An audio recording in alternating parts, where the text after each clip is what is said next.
Did you know that Tom Hanks and Robin Wright recently reunited for a movie for the first time in 30 years since Forrest Gump? And not too long ago, Jonathan Majors gave the performance of a lifetime in a role he prepared for by eating over 6,000 calories a day and training for 6 hours every single day for 4 months straight. But the outcome? Well, some movies fail very, very loudly. However, the movies on this list seem to have just disappeared quietly, despite the big names attached, millions of dollars invested, and worldwide theatrical releases. These movies just seem to have fallen into an empty void, and the silence is deafening.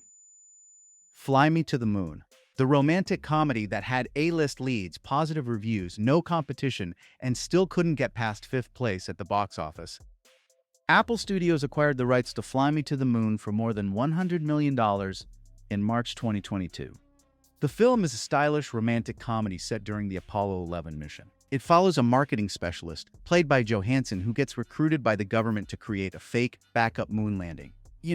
Just in case the real Apollo 11 mission fails. Johansson's character works alongside a NASA launch director, played by Channing Tatum, while preparing to possibly deceive the entire world. The movie was originally supposed to star Scarlett Johansson and Chris Evans, with Jason Bateman directing, but Bateman left due to creative differences. He apparently wanted to take a more cynical approach to the fake moon landing, and was replaced by Greg Berlanti. Channing Tatum also replaced Evans due to scheduling conflicts. And this movie had every sign that it was going to be a runaway success, because at the time of its release, romantic comedies were crushing it at the box office.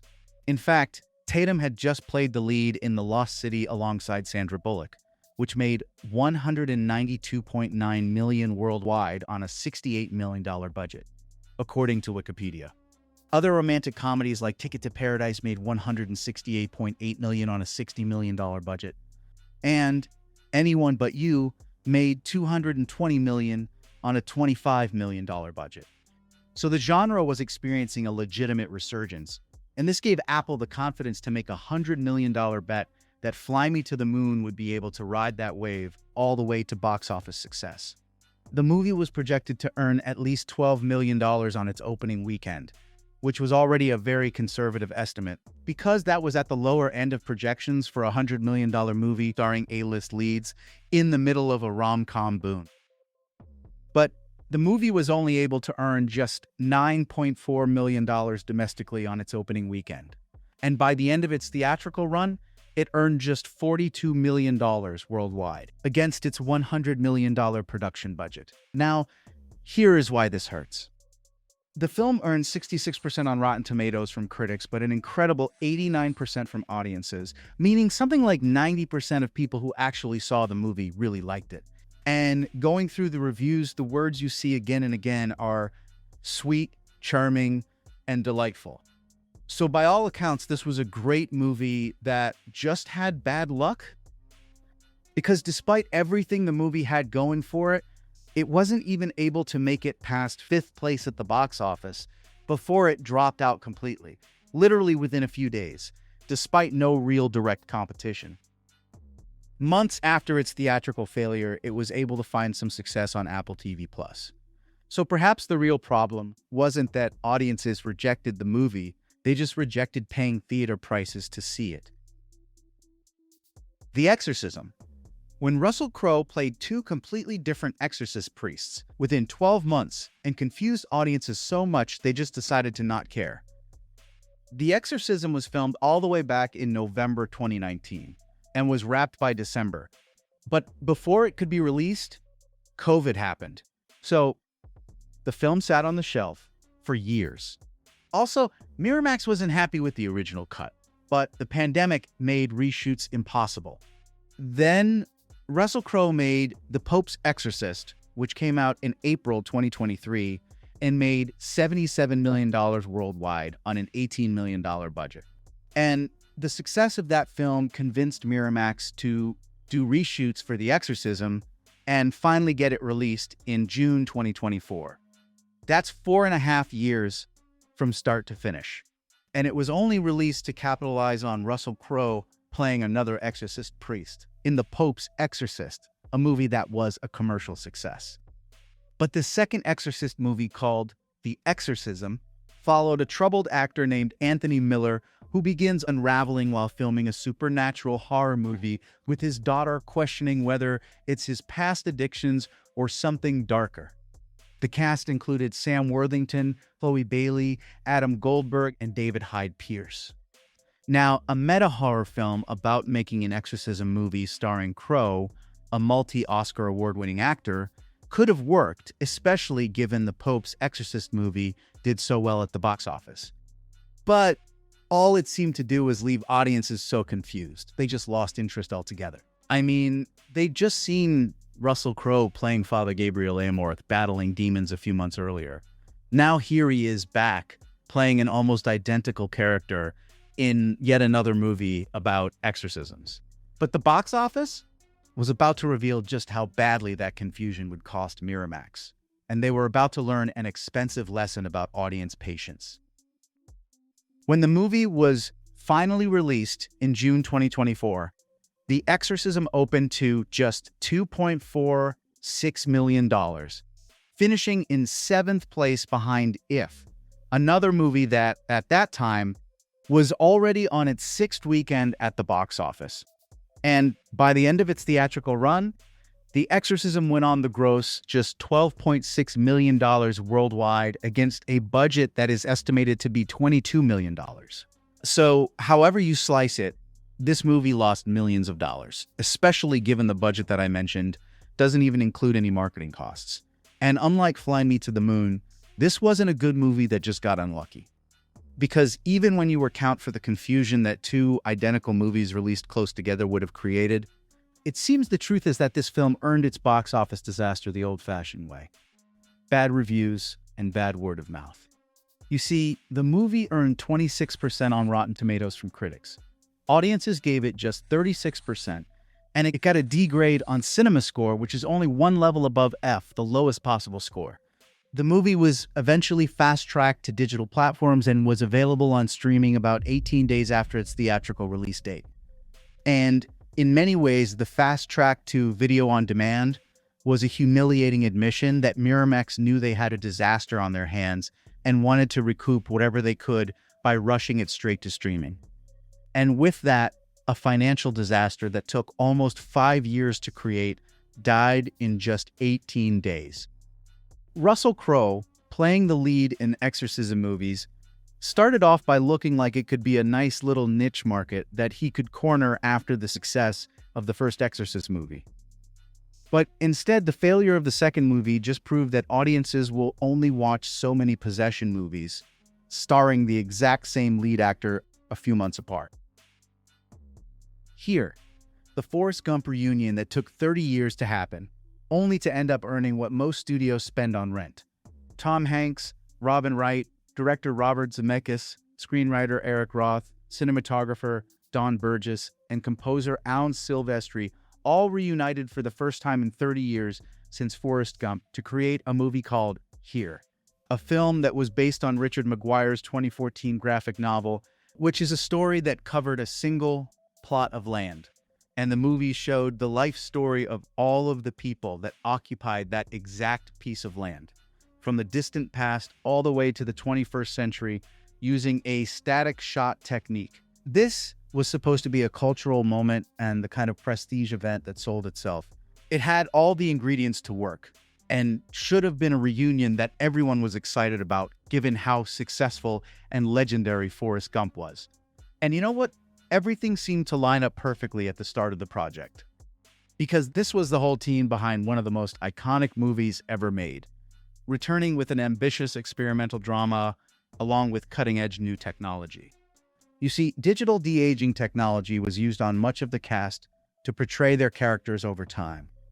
So, this movie was swinging for the fences and would be attempting something technically innovative and emotionally ambitious. But then, the creators discovered something very, very troubling. And they saw one single major red flag before the project even got off the ground, but chose to ignore it. That single decision would come back to haunt them later down the line, when the film would go on to have one of the most brutally disastrous theatrical runs for a film of this caliber. And that red flag? Well, basically nobody wanted to buy it. all studios passed on the project. Not just one or two or three. Every single major studio looked at the Forrest Gump team reuniting after 30 years, looked at the script, the experimental storytelling, static camera technique, de-aging technology, and said no. But Bill Block from Miramax Studios ignored all of that and became the only person in Hollywood willing to finance it. He raised the money largely through foreign avenues, betting that international markets would respond favorably to the Forrest Gump connection. Sony Pictures eventually signed on for U.S. distribution, but only after Miramax had already committed to funding the entire project. And of course, once the movie was released, both Miramax and Sony would learn that reassembling a dream team from one of the most successful movies ever made would guarantee absolutely nothing at the harsh reality of today's box office market. The film cost between $45 and $50 million to produce, but the early screenings on Thursday night, the day before the film's official release, earned only $475,000. So it basically averaged something like $198 per theater. And then it was only able to earn just $5 million domestically on its opening weekend, which, as terrible as that might sound, was actually the high point of its entire theatrical run. And by the end of its whole run at the theater, the film had earned only $16 million worldwide against its $45 to $50 million budget. The film then arrived on Prime Video 3 weeks after its release date, which was basically an admission that its theatrical run was over. And with that, the 30-year reunion that was supposed to be a historic moment lasted just 26 days at the theater before it was quietly dumped onto streaming. Audiences gave the movie 59% on Rotten Tomatoes and 6.3 on IMDb. And although it has a few diehard fans, a significant majority of the people who watched it were disappointed that it missed the warmth, optimism, and humor of Forrest Gump. The movie instead presented you with an aging couple struggling through an unhappy marriage and middle-class problems. The director, Robert Zemeckis, admitted that marketing proved to be a lot more difficult for the experimental drama, especially given it didn't really have many clips that would wow audiences on early morning shows. But the most important selling point they tried to use was the return of the original Dream Team. And you can even see this marketing approach in its poster, which has very strong echoes of Forrest Gump. But none of this was enough. And every studio that passed on the movie at the pre-production stage saw their instincts get validated by its terrible box office performance and how it quickly disappeared like it had never even existed. Magazine dreams. When Jonathan Majors gave everything to a role and audiences gave him nothing back. Magazine Dreams premiered at Sundance Film Festival in January 2023 to very positive and glowing reviews. The movie was director Elijah Bynum's psychological drama starring Jonathan Majors as Killian Maddox, an aspiring bodybuilder whose obsession with becoming Mr. Olympia brings him to a complete mental breakdown. And by all accounts, Jonathan Majors had given this role everything. He had reportedly eaten 6,100 calories per day for 4 months and trained 6 hours every day to achieve the extreme muscular physique required for the role. Critics praised his powerhouse performance, with many calling it career-defining, and it was well received by test audiences. And Searchlight Pictures scheduled the film for theatrical release in December 2023. But then came the moment that would make his incredible performance unwatchable to the vast majority of people. He was convicted of assault and harassment in late 2023 after a domestic violence incident involving his girlfriend, Grace Jarberry, and the timing couldn't have been worse. Searchlight, which had positioned Magazine Dreams as a potential awards contender, immediately removed the film from its December release schedule. Not delayed, dropped completely. The studio then quietly returned the film rights to the filmmakers, essentially washing their hands off the project. Or in other words, the studio returned the film rights to the filmmakers so they could shop it to other distributors. And then in October 2024, Briarcliff Entertainment decided to take a chance on the movie and acquired domestic distribution rights. The film was released in the US in March 2025, which was over 2 years after its Sundance premiere. But by then, Majors had lost his Marvel role as Kang the Conqueror, and his reputation was in tatters. But the movie only had a budget of $8 million, so it really didn't need to be a massive blockbuster to be commercially successful. And Briarcliff had hoped for at least a $1 million opening weekend based on the strong Sundance reception, online audience engagement, positive test audience feedback, and I'll be honest, the trailer does an excellent job of selling this movie. But then the film was released in the US on March the 21st, 2025, and it was immediately clear that Briarcliff had been wildly unrealistic with its optimism. On its opening weekend, the movie was only able to earn approximately $700,000 across 815 theaters. Yep, $700,000. For context, that's less than most limited release indie films earn on their first day of release. But this $700,000 figure is for the movie's entire opening weekend, which typically includes 3 days from Friday all the way up to Sunday. And the final worldwide box office earnings? Well, that was just $1.18 million. And here's the thing, the film's failure wasn't about its quality. Magazine Dreams earned 80% from critics and 89% from audiences on Rotten Tomatoes. The overall consensus about the movie was good, and the people who actually watched it loved it. Most people thought that Jonathan Majors gave the performance of a lifetime, but none of that could overcome one simple reality. Most of the general public had already made their decision about him long before the movie even opened, and his incredible performance could not overcome his personal troubles or criminal conviction.